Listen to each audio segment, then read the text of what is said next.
কিন্তু আল্লাহকে চোখে দেখা যায় না, মানবে তো মানবে কি কইরা? আল্লাহর কথা শোনা যায় না, তো আল্লাহকে মানবে তো মানবে কি কইরা? আল্লাহকে তো দেখা যায় না, আল্লাহকে তো আল্লাহর কথা শোনা যায় না, আল্লাহকে ধ্যান ধারণায় আনা যায় না, কোনো ধ্যান ধারণার ভিতরে আনা যায় না যে আল্লাহর আকৃতি এরকম। আল্লাহকে ধ্যান ধারণায় আনা যায় না, বর্ণনা দিয়া শেষ করা যায় না। আল্লাহর বর্ণনা দিয়ে কেউ শেষ করতে পারবে না। কোরআন বড় কিছু আমাদেরকে বুঝাইছেন, অনেক বুঝাইছেন যে আল্লাহর বর্ণনা দিয়ে শেষ করা যাবে না। আল্লাহ শুধু আল্লাহ না, 99 নাম দেখলেই বোঝা যায় যে আল্লাহকে। আল্লাহ শুধু আল্লাহ না, আল্লাহ 99টা পদের অধিকারী।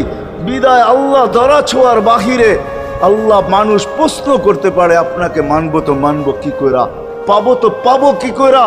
তো আল্লাহ আসান করছেন যে আমার নবীর আদর্শের ভিতরে আমি লুকায়িত আছি। ফুলের ভিতরে যেরকম ঘেরান লুকায়িত থাকে, আমার নবীর আদর্শের ভিতরে আমি লুকায়িত।